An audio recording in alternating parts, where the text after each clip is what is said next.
탈무드 임마누엘. 독일어 한글 대역 신은섭 옮김 신국판 백일훈세족. 예수의 무덤에서 송진에 쌓인 채 2000년 가까이나 숨겨져 있다가 1963년에 발견된 고대 문서. 예수 그리스도의 본명인 임마누엘의 제자 유다 이스카리옷에 의해 기록된 임마누엘의 진정한 언약서이자 마태복음의 원본으로 알려져 있다. 내용 소개. 임마누엘, 예수의 제자 유다 이스카리옷에 의해 기록되었고 에두아르트 알베르트 마이어에 의해 임마누엘의 동굴 무덤에서 1963년에 발견된 아람어 원본의 첫 번역. 저자 유다 이스카리옷. 옮기니 신은섭. 1. 아람어 대시 독일어 번역. 이사 라시드 에두아르트 알베르트 빌리 마이어. 2. 독일어 대시 영어 번역. 줄리 H. 지글러 BL. 그린. 3. 영어 대시 한글 번역. 신은. 이 책의 원본은 에두아르트 빌리 마이어가 수지로 방부 처리된 두루마리의 형태로 1963년에 발견하였습니다. 이사 라시드라고 하는 그리스 정교회의 사제가 예수 그리스도로 잘못 불려져 온 임마누엘의 실제 무덤을 발견한 뒤의 일이었는데 고대 아람어의 문어체로 쓰여진 그 기록은 무덤 안에 한 납작한 바위 밑에 묻혀 있었습니다. 라시드는 자기의 이름이 공개되지 않기를 바랐습니다. 그는 로마 교회와 유태인들로부터 박해를 받게 될 것과 심지어 살해를 당하게 될 것까지도 두려워하였습니다. 그의 두려움은 타당하였고 그 가능성은 불행하게도 나중에 사실로 나타났습니다. 두루마리의 저자는 임마누엘과 같은 시대의 사람이며 동시에 제자였던 유다 이스카리옷이라는 사람입니다. 그는 지난 2000년 동안 임마누엘을 배신한 행위와 전혀 상관이 없었음에도 불구하고 억울하게도 그를 배신한 자라는 비난을 받아왔습니다. 그 추악한 행위는 실제로는 어떤 바리사이파 사람의 아들인 유다 이하리옷에 의해 저질러졌던 것입니다. 탈무드 임마누엘의 독일어판은 고대 아람어를 번역한 번역 원안과는 일치하지 않습니다. 왜냐하면 초역을 한 이사 라시드가 독일어판을 만들 수 있을 정도로 독일어에 능숙하지 못했으며 기독교의 선교 용어에도 익숙하지 않았기 때문입니다. 탈무드 임마투엘의 독일어판은 고대 아람어로부터의 번역본이기는 하지만 그 형태는 에두아르트 빌리 마이어가 수정하였고 어휘는 성서에 요구되는 어휘들이 사용되었습니다. 이 독일어판은 80%가 E.A. 마이어에 의한 문체와 문장 구조로 이루어졌고 나머지 20%가 이사 라시드의 번역 노력에 의해 만들어진 산물이라 할 수 있습니다. 의 독일어판 편집자 서문 중에서 이 책은 본래의 분량의 4분의 1 정도밖에 되지 않으며 원본은 폭격으로 불타서 남아있지 않습니다. 또한 이 책의 원문은 아람어로 기록되었는데 그 뒤에 독일어로 번역되었고 그것이 다시 영어로 번역되었습니다. 이 책은 다시 그 영어판을 저본으로 한글로 옮긴 것이니 어찌 오역의 가능성이 없겠습니까? 그래서 이 책의 독일어 번역자인 빌리 마이어는 독일어 번역문을 함께 싣도록 요구하였습니다. 의 옮기니의 말 중에서 목자, 감사의 말, 임마누엘의 초상화, 머리말, 독일어판 편집자 서문, 제1장 임마누엘의 족보, 임마누엘의 탄생, 제2장 동방에서 온 현자들, 제3장 세례자 요한, 제4장 임마누엘의 비밀, 제5장 산상설교, 제6장 자선, 단식, 보배와 창조의 돌보심, 제7장 판단의 정신, 기도에 대한 응답 영혼의 의지, 제8장 나병 환자의 치료, 가파르나움의 백인 대장 베드로의 집에 가신 임마누엘 제자 되기의 어려움 귀신 들린 두 사람을 고치심, 제9장 중풍 환자를 고치심, 마테오 단식 야이로의 딸과 혈우병을 가진 여인 한 소경과 두 벙어리 큰 수핫, 제10장 제자들에게 사명을 부여함, 제11장 세례자 요한의 질문, 세례자에 대한 증언 영혼과 지식을 찬양하심, 제12장 결혼과 동거에 대하여, 제13장 임마누엘과 안식일, 제14장 유다 이스카리옷의 잘못,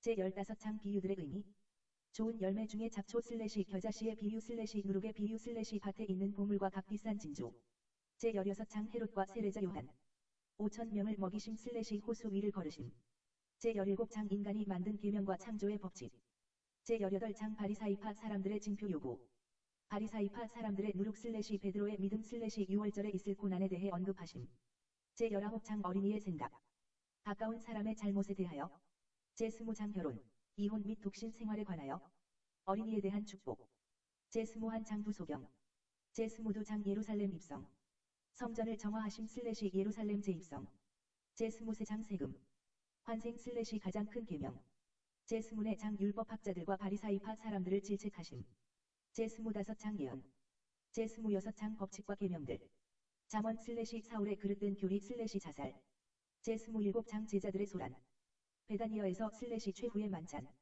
제28장 겟세마네에서 사로잡히심 의회 앞에 서신 임마누엘 베드로의 부인, 제 스모아홉 장 유다 이하리옷의 자살. 빌라도 앞에서 슬래시 임마누엘에 대한 유죄 판결. 제30장 임마누엘에 대한 비방. 예언의 선포 슬래시 십자가에 못 박히심 슬래시 장사. 제31장 무덤에서 탈출하신 임마누엘. 임마누엘과 제자들의 만남. 제32장 임마누엘의 작별. 제33장 다마스커스의 임마누엘. 제34장 창조에 대한 가르침. 제35장 임마누엘을 둘러싼 종파들. 제36장 인간과 창조.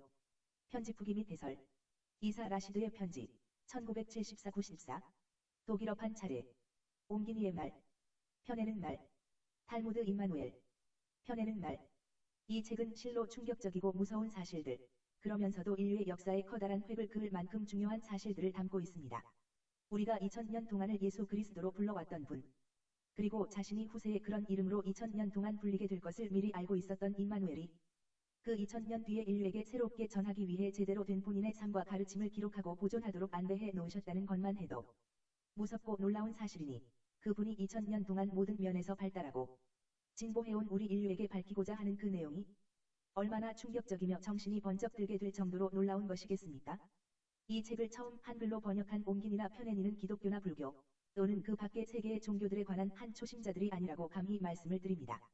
그러므로 저희는 이 책을 출판하기로 결심한 이유를 허심탄회하게 독자 여러분께 말씀드림으로써 이 책을 읽으시기에 앞서서 마음 자세를 가다듬는 데 도움이 되기를 간절히 바랍니다. 첫째로 이 책은 지구의 과거와 현재와 미래를 담은 역사서이자 예언서로 보입니다. 둘째로 임마누엘이 전파하신 진리에 관한 말씀은 시공을 초월하고 인종과 종교를 넘어선 진리로 여겨집니다. 이것은 물론 저희의 주관적인 판단임을 염두에 두시고 독자 여러분들은 스스로 판단하셔야 할 것입니다. 또한 이 책을 읽으시는 분들께 다음과 같은 부탁 말씀을 드리고자 합니다. 총체적으로는 이 책으로 인해 어떤 새로운 종파가 만들어지는 일이 없단 한마디라도 옳다 싶은 내용은 영혼의 양식으로 삼으시고, 비위에 거슬리는 내용이 있거든 환자의 환부를 도려내는 의사로서 오셨던 임마누엘이 환자를 미워하셔서 고통을 주려 한 것이 아님을 기억하십시오. 둘째로, 다른 종교를 믿으시는 분들께 대시 세상에는 기독교 이외에도 도교, 유교, 불교, 힌두교, 이슬람교 등의 많은 종교가 있습니다. 이들 종교를 널리 섭렵하신 분들께서는 이분 임마누엘의 말씀이 귀 종교의 가르침과 일맥상통하는 것을 아실 것입니다. 옳은 말씀은 받아들이셔서 영혼을 살찌우십시오. 셋째로, 이곳저곳을 다 돌아봤어도 삶의 중심을 못 찾으신 분들이나 이제 새롭게 정신적으로 애벌레 상태에서 나비로 탈바꿈하고자 하는 단계에 이른 분들에게 대시 이 책의 내용은 당신의 우주관이나 세계관을 올바르게 세우고 삶의 중심을 잡게 도와드릴 수 있는 귀중한 것입니다. 마음을 가다듬고 경건한 자세로 읽어주십시오. 이 책을 읽기 전에 기독교의 성서, 불교 경전, 도가와 유교 경전 등의 종교 서적이나 철학 서적, 과학과 문학 서적 등 영혼을 살찌우는 어떤 책들이라도 올바르게 많이 섭렵하신다면 더욱 이해가 빠를 수 있습니다. 넷째로, 그럼에도 불구하고 이 책을 읽으면 읽을수록 혼란만 가중되는 분들이 계시면 대시 책장을 덮고 잊어버리십시오. 영혼의 혼란을 초래하는 것은 임마누엘께서도 바라시는 바가 아닐 것이기 때문입니다. 모든 인류의 영혼이 진리의 빛으로 환하게 밝아져서 창조와 하나가 되실 수 있기를 진심으로 기원합니다. 2024년 6월 5일 대미란 대시 아래 내용 본문 내용 중에서 발췌 대시 제17장 인간이 만든 창조의 법칙 18장 바리사이퍼의 징표 요구 인간이 만든 계명과 창조의 법칙 1. 예루살렘에서 온 바리사이파 사람들과 율법학자들이 임마누엘에게 물었습니다. 이 당신의 제자들은 왜 장로들이 만든 율법을 따르지 않습니까? 3. 그가 대답하셨습니다. 그대들은 어째서 그대들의 율법을 따름으로써 창조의 법칙을 어기고 있소? 4. 모세는 인간의 율법에 따라 말했소이다. 부모를 공경하라. 부모에게 옳지 못하게 대하는 사람은 죽으리라. 5. 그러나 창조의 법칙이 가르치는 바는 이러소이다. 부모를 공경하시오. 부모를 공경하지 않는 자는 가족들과 의로운 자들의 사회에서 추방될 것입니다. 6. 그러나 당신들은 사람들로 하여금 그들의 부모에게 이렇게 말하라고 가르치고 있습니다. 저는 부모님께 마땅히 드리게 되어 있는 모든 것을 제가 믿는 종교의 제물로 드리고 있습니다. 그러니 저는 부모님들에게 아무런 빚을 진 것이 없습니다. 7. 그러니 당신들은 사람들에게 더 이상 부모를 공경할 필요가 없다고 그릇되게 가르치고 있는 것입니다. 당신들은 권세를 획득하기 위해 창조의 법칙을 이런 식으로 당신들이 지어낸 율법과 욕심으로 대체하였습니다. 8. 그대 위선자들이여, 이사야가 그대들에 대하여 정확하게 예언하였소이다.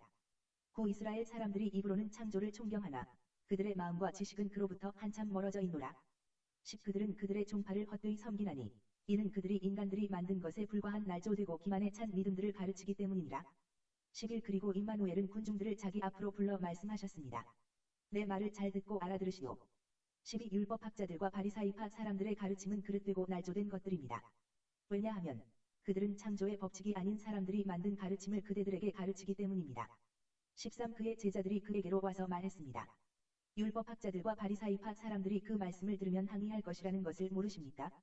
14. 그들은 스승님에게 불리한 증거를 잡기 위해서 또 당신의 가르침을 트집 잡아 당신을 죽이기 위해서 여기에 온 것입니다. 15. 그러나 임마누엘은 대답하였습니다. 창조의 법칙에 따라서 살지 않는 모든 식물들은 말라버리거나 썩을 것입니다. 16. 그들을 내버려 두시오. 왜냐하면 그들은 다른 소경들을 인도하는 소경과 마찬가지이기 때문입니다. 그러나 소경이 다른 소경을 인도하면 둘 다 구덩이에 빠지게 될 것입니다. 17. 우리들이 떠납시다. 그리하여 저 핍박자들이 손에 쥘 것이 없는 채로 남아있도록 합시다. 18. 베드로가 그에게 말씀드렸습니다. 식물들과 소경들에 대해 하신 말씀을 우리를 위해 쉽게 풀이해 주십시오. 19. 그러자 임마누엘은 제자들을 꾸짖으며 말씀하셨습니다.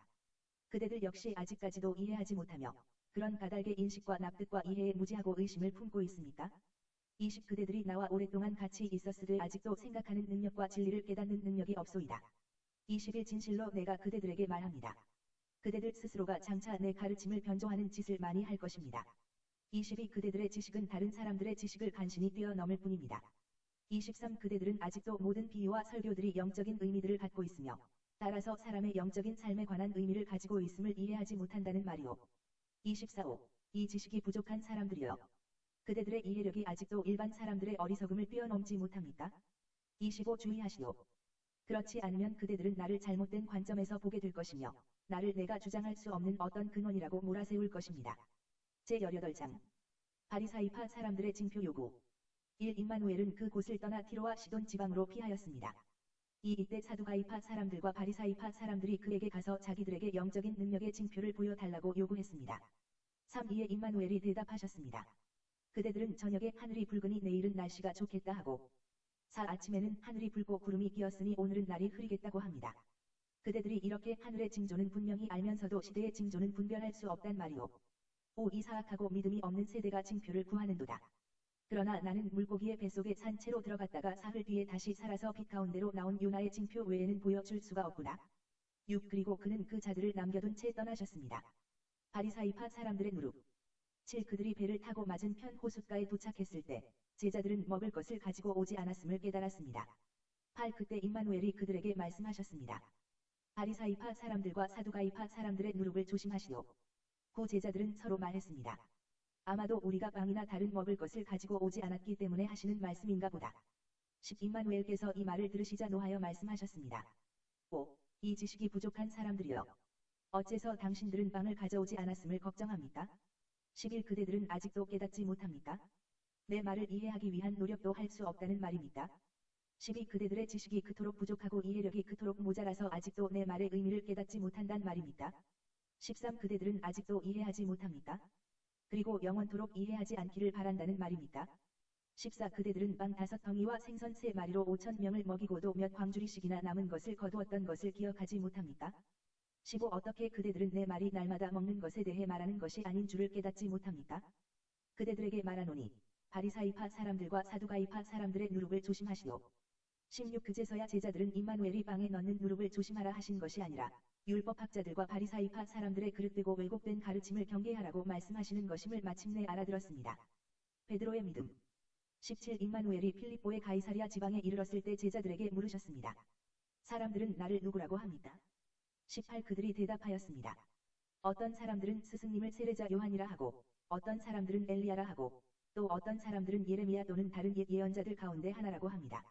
19. 그가 그들에게 물으셨습니다. 그대들은 나를 누구라고 생각합니까? 20. 시몬 베드로가 대답했습니다. 당신은 예언된 메시아이며 새 인종의 영적 지배자이신 살아있는 신의 아들이십니다. 21. 임마누엘이 크게 노하여 말씀하셨습니다. 5. 이 불행한 자여. 나는 그대들에게 진실만을 가르쳤으니 그대들에게 그런 것을 드러낸 적이 없습니다. 22. 나는 또한 그대에게 말합니다. 그대가 분명히 충실한 제자이기는 하나 그대의 이해는 어린 아이의 수준에 불과합니다. 23. 그대 베드로여. 나는 그대의 반석 위에 나의 가르침을 펼 수가 없습니다. 그대는 무지의 문을 열 것이니 그로 인해 나의 가르침을 그대가 잘못 해석한 것에 사람들이 압도되어 그릇된 해석과 변조된 가르침에 따라서 살아가게 될 것입니다. 24. 나는 영혼의 왕국의 열쇠를 그대에게 줄 수 없습니다. 그대가 그것으로 그릇된 자물쇠를 열고 잘못된 문을 열고자 할 것이기 때문입니다. 25. 나는 새 인종의 영적인 지배자의 아들이 아니니 따라서 신의 아들이 아닙니다. 또 오직 창조만이 영혼을 다스리실 뿐 결코 인간이 다스리지 아니합니다. 그러므로 그대는 이 틀린 가르침으로부터 스스로 벗어나서 진리를 배우도록 하시오. 26. 나의 어머니는 마리아이고 그녀는 외계에서 온 우리 조상들의 자손인 수호 천사로 말미암아 나를 가졌으며 또한 내 지상의 아버지는 요셉이니 그는 오직 나의 양아버지로서 행동합니다. 27. 임마누엘은 제자들에게 결코 베드로와 같은 말을 하거나 그릇된 생각을 하지 말라 하시고 베드로의 헛된 말을 퍼뜨리지 못하도록 엄명하셨습니다. 6월절에 있을 고난에 대해 언급하심.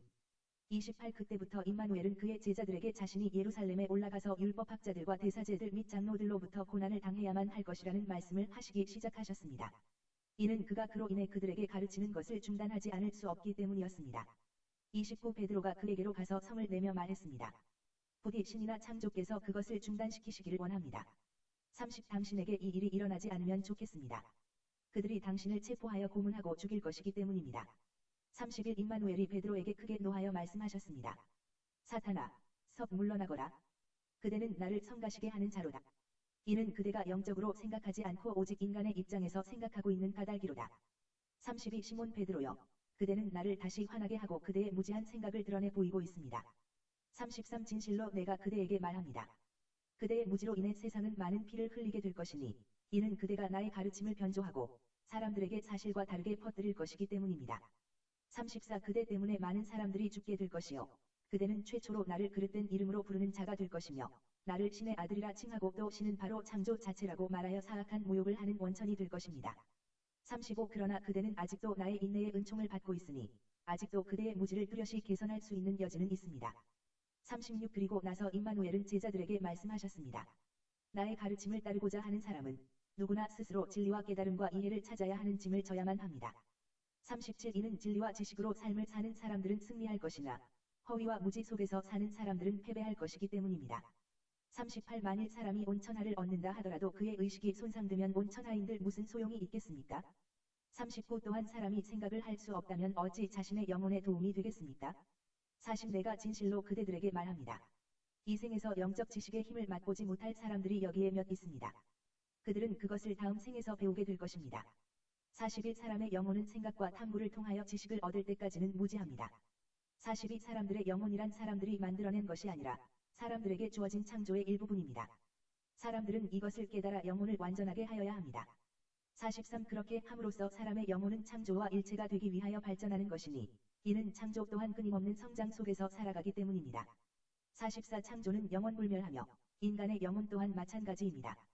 45. 이 지식을 가르치는 것은 범위가 광대하여 이해시키기가 쉽지 않으나 이것이 삶의 길이며 이와 같이 삶이 펼쳐지는 것입니다.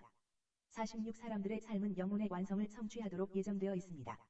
그리하여 그때부터 그들도 완전함 속에서 살 수 있는 것입니다. 47. 설목 사람들이 잘못을 저지르는 경우라 하더라도 그것은 창조의 법칙에 따라 움직이고 있는 것입니다. 그들은 그 잘못으로부터 지각과 지식을 배우고 쌓게 되는 것입니다. 그럼으로써 그들의 영혼을 개발하고 영혼의 능력에 따라서 행동할 수 있게 되는 것입니다. 48. 잘못을 저지르는 일이 없이는 영혼의 개발에 꼭 필요한 논리와 통찰력과 지식과 지혜를 쌓는 것이 불가능합니다. 49. 나는 진실로 그대들에게 이릅니다. 사람들이 잘못을 저지르게 되면 신이나 창조에 의해 벌을 받을 것이라고 하는 대사제들이나 율법학자, 그리고 바리사이파 사람들의 가르침은 속임수이며 그릇된 것입니다. 잘못은 지각과 지식을 얻게 해줍니다. 따라서 영혼의 진보의 보탬이 되는 것입니다. 50. 지각과 지식 및 영혼의 진보에 이바지하는 한 처벌을 받아야만 하는 잘못이란 없는 것과 마찬가지로 이 생 또는 다음 생에서도 그로 인해 대를 이어가면서 처벌되어야 할 잘못이란 없는 것입니다. 51. 그러한 잘못에 대한 처벌은 모든 자연의 법칙들과 따라서 창조의 모든 법칙과도 모순되는 것입니다. 52. 만일 어떤 사람이 영혼의 통찰력과 지식에 도움이 되는 잘못을 저질렀다고 해도 그는 이 생이나 다음 생에서도 처벌을 받지 않습니다. 53. 사람들이 그들이 저지른 잘못들을 통해서 영혼을 완전하게 하고 통찰력과 지식을 습득해야만 하는 사명을 깨닫고 살게 된다면 그들은 법칙들에 의해 예정된 삶을 살고 있는 것입니다. 54. 창조의 법칙들에 의해 지배되는 영혼의 위대성에 따라서 끊임없이 배워야 함에도 불구하고 사람들이 배우지 않기 때문에 그들은 필연적으로 직면해야 할 상황에 부딪히게 되는 것이니 그들이 함정에 빠지기 때문입니다. 그리하여 자신의 의식과 생각, 감정, 행동을 잘못된 길로 이끌고 나서는 스스로에 대한 죄책감에 사로잡혀 다른 사람들의 영향력이 파고들 수 있도록 자기의 영혼을 열어놓게 되는 것입니다. 55. 다른 사람들이 가진 영적인 힘은 좋게든 나쁘게든 개인의 삶에 영향을 미치게 됩니다.